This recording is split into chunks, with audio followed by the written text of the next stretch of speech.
We are at PF International for round 2 of the 2018 Daytona DMAX Inter Heats Championship. Fantastic to be here. One of the tracks everyone was looking forward to, but we didn't, of course, want it to be like this with snow around the circuit. It's been a fantastic effort from not only the team here at PF International, but also the Daytona staff as well to get this meeting running, because a lot of other meetings, kart meetings around the country that were supposed to go ahead today were cancelled. Now, at round 1, what happened? Well, Bobby Trunley leads the championship coming into this round. He and Chris Alcock locked in a very close battle.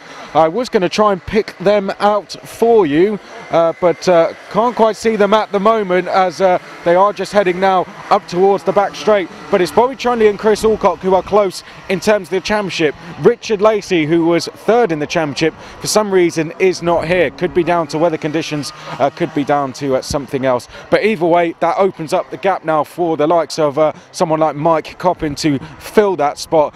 So we'll see who fills that 3rd spot, and we'll see who's going to walk away the championship leader. Will it be Bobby Trunley or will it be Chris Alcock? Let's head straight into the final. Well, here we go then for the final for round 2 of the Daytona DMAX Inters Heats Championship. Your grid then for this final looks a little bit like this. Chris Alcock will start on pole position. Alongside him on the front row is Mike Coppin. Row 2 is Joe Ellis and Jordan Taylor. Row 3, Chris Hackworth and Bobby Trunley. Row 4, Curtis Mitchell and Andy Spencer. Row 5 is Owen Genman and Dave Longman. Row 6 is James Wattis and Chris Kirk. Row 7, Andy Stobart and Tom Eastwood.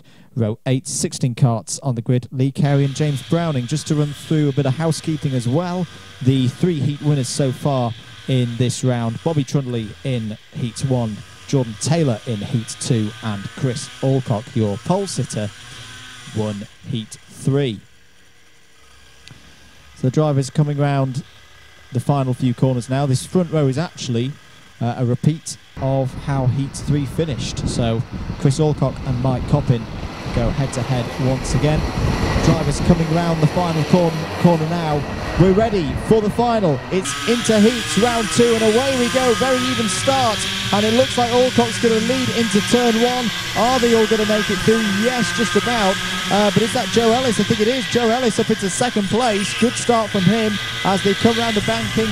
Ellis now challenging Alcock for the lead, but no, Alcock's going to retain it for now. Yeah, Joe Ellis seemed to let Chris Alcock retake the lead there. I wonder if there was a bit of contact going through turn 2. Here comes Bobby Trunley to go into 3rd place past Mike Coppin, sitting 2nd in the championship as we go into this race on 163 points. He's 3 points behind Chris Alcock, who is leading this race, so has to go after the leaders. And a bit of contact between Chris and Joe Ellis, and Bobby takes he's going to go into 2nd place. I thought he was going to take the lead there. Mike Coppin now goes up to 3rd place, so it's Joe Ellis, Bobby Trunley, Mike Coppin, Chris Alcock, and didn't quite catch it. Was in 5th place there. Absolutely frenetic stuff here in the Inters as we come to the latter end of lap 1, and it's going to be Joe Ellis who leads now. Can they get round this part of the track? We've seen a lot of drivers off on driver's right as they come through into the chicane. Here they come now to end lap 1. It's going to be Joe Ellis, but Bobby Trunley challenging for the lead now, trying to go round the outside through turn 1. That's a brave one. Oh, there's a bit of pot-to-pot action there, but Joe Ellis retains the lead for now. And Bobby Trunley still there in 2nd, but Bobby Trunley up the inside and takes the lead. Bobby Trunley takes the lead. Can Joe Ellis fight back? Yes, he can. Yes, he can. And well, Trunley's wide. Coppin's there as well. And this is brilliant stuff. They're going to go 3 wide. Mike Coppin's going to slide down the pair of them. Goes up the inside into hairpin 1. Oh, who's going to emerge the leader? It's Bobby Trunley somehow. Chris Alcock has gone into 2nd place, and they're still 3 wide into hairpin 2. Mike Coppin runs wide. It looks like Joe Ellis is going to try and pick up 3rd place, but it's Mike Coppin in 3rd. 4th is Jordan Taylor. Then it's Hackworth and Ellis. I think I saw them 4 wide at some point there, Chris. This is brilliant stuff, but Bobby Trunley hits the front. He didn't have a good Heat 3, but he's striking back now from 6th on the grid as round the corner, the final couple of corners they come. Bobby Trunley will lead at the end of lap 2. Can he hold on to it? Chris Alcock there, back to second place. Mike Coppin third. It's just not quite fallen into place for Mike Coppin so far today, so he'll definitely want to wrap it up in this final. Just outside of the top 6, by the way. We haven't really mentioned them. We've got Owen Genman, Andy Spencer, Curtis Mitchell, David Longman rounding out the top 10. Then it's James Wattis, Andy Stobart, Tom Eastwood, Lee Carey, Chris Kirk and James Browning. Here's Mike Coppin having to defend from Jordan Taylor, and I think he done enough convincing there with the arm waving to suggest let's work together and go after the top 2. And Jordan Taylor slotted back into position. So very convincing Mike Coppin there. Crucial stage of the race for these drivers, because at the moment Bobby Trunley and Chris Alcock are streaking away. Is this a challenge for third? Mike Coppin looking like he might have to defend here as they head up towards the Litchfield Bridge. There is a challenge from Jordan Taylor. Who's going to emerge in the lead? It's Mike Coppin just about. Chris Hackworth there in the double black situation, and there Chris Hackworth, that's Mike Coppin fallen down 3 places there. Chris Hackworth's going up the inside and has almost got the position. They're 3 wide again off the hairpin. Looks like Joe Ellis is going to pop through in all of this mayhem, and yes he is, but he's run a little bit wide. Whoa, no, he's just saved it.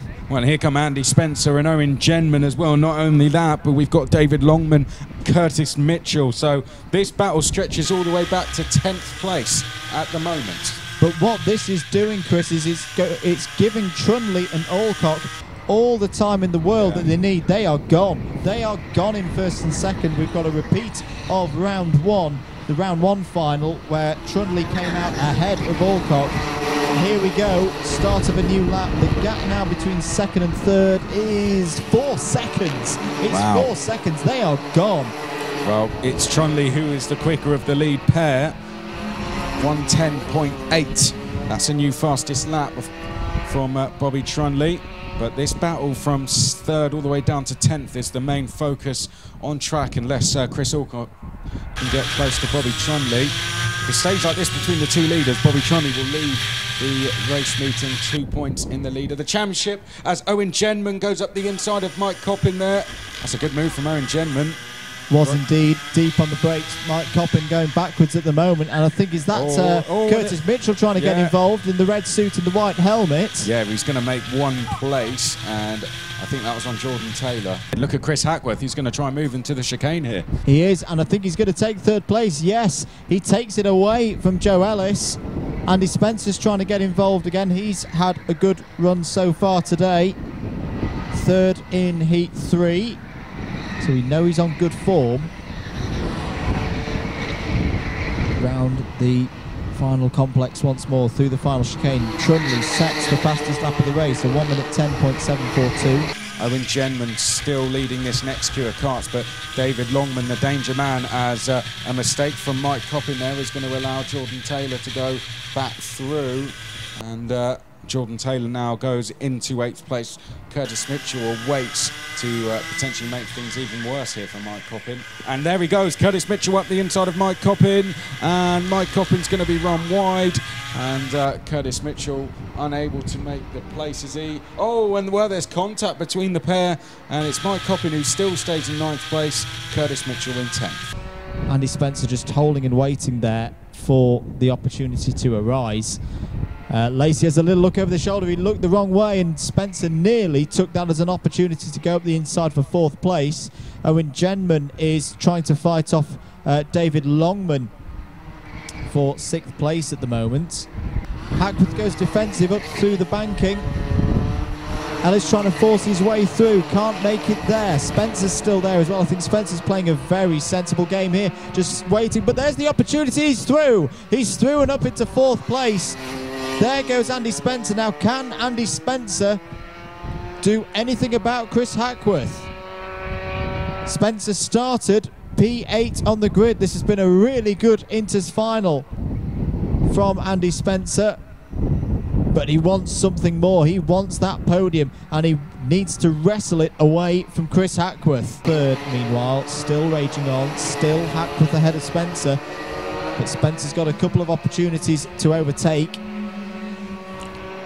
Hairpin one is one of them, but it looks like Hackworth's going to hold him off. Look at this battle behind Genman, in towards the first hairpin. That's Longman and Taylor, I think that is who has gone back through. Chris through for third place, pod to pod there. The contact between Hackworth and Spencer. Spencer's got the inside line for the chicane. Is he going to be able to hold it? Oh, just about. Joe Ellis is still there as well. This is not out of the question that any one of these three drivers could be on the podium. Meanwhile, round the final corner, a glorious heat final for Bobby Trundley. He takes the victory yet again in Daytona DMAX. Chris Alcock is happy with second place, and so he should be. Good points for him. But who's going to take third? Who's going to get it over the line? It's going to be Chris Hackworth. Andy Spencer fourth. Joe Ellis fifth. What a race from those three. It's going to be Owen Genman sixth. Jordan Taylor seventh. Great drive from Dave Longman there in 8th place. He should be happy with that. Curtis Mitchell 9th. Mike Copp in 10th. I think he'll be a little bit disappointed with that. Rest of the field coming through. James Wattis was 11th. And then it was 12th for Andy Stobart. 13th Tom Eastwood. 14th Lee Carey. 15th for Chris Kirk. And last but not least, James Browning in 16th. What a race, Chris. Chris, just able to hold on to third there at the end, but you had a lot of pressure from behind the likes of Andy Spencer. Was a close couple of last lap. Yeah, Andy was really good pressure on me. He took the risk on a bit of ice on that second hairpin. It almost paid off for him, but I was managed to just get a good drive out of it. But I had a great start for the finals, you know, but got a bit knocked wide, dropped back, but managed to get back up to third. So I'd just like to say thanks to Richard Brunning. I know I think it's his last day today or something, but he's done a fabulous time over the years, so big thanks to him. Well, I'm glad someone said that. Well done, Chris. Another Chris. 3 Chris's on the podium. How about that? And some Bobby ruining and some Bobby ruining the show with snow in the trophy. Chris Alcock. You reckon that you might have taken the lead in the championship? I mean, we worked out something different, but then we're just rubbish at maths. Argue with you. Yeah. Hopefully, I have. I think I was only 7 points behind him after round 1. It was 8. Yeah. Oh, sorry. Yeah. So well, I might as well correct you. Well, yeah. Why not? Don't argue with fact here. And then this one, I think I had 20 points on him on the grid going in this one because he had a last place in one of them. And then it's going to be tight. It'll be tight. It's early days for championship talk, but who knows? You've got to think long term. I need a few more of that size trophy rather than this, but 2 seconds for the first 2 rounds, I'll take it. Good stuff. Well done, Chris. And also, before you go, thanks to Daytona for running it very professionally today. It was very tricky, disgusting conditions, and they've done a really good job. So thank you very much for that. Appreciated. Good stuff. Well done, Chris. Thanks for the kind words at the end, because me and Andrew did all the hard work. Bobby, win by 4 seconds there after the heat, so I guess that must feel good. Yeah, it does feel good. I mean, credit Chris, both Chris's and basically everyone in the field. I know I saw some great battles with Hackworth and Ellis, and I think Genman. It was just incredible racing for everyone. Again, I would like to thank Daytona as well. Feel sorry for the marshals out there and you guys, but hey ho, what can you do? You looking forward to going back to Rye House? Oh yeah, I'm looking forward to the bumpy circuit of hell, but hey ho, I haven't been there for a while, so that's a good PR thing for them, isn't it? Good stuff. Bobby, well done. Winner at round 2. Andrew, that is round 2 done for the Inter heats. What a day. Interesting racing. Interesting racing. Got to give it to the Inters today. I think Inters are my class of the day, simply because they were the ones who were out in the terrible conditions first thing this morning in the Enduros. Great racing in the heats all day, really wide open. I mean, you look at that top 10 that we had today in the final, really close stuff. Should spell things out for a really, really fascinating championship through the rest of the season. So again, roll on Rye House. I think I've been saying that all day, but roll on Rye House. He'll be there. I will be. They'll be there. If you want to be there, daytonamax.co.uk.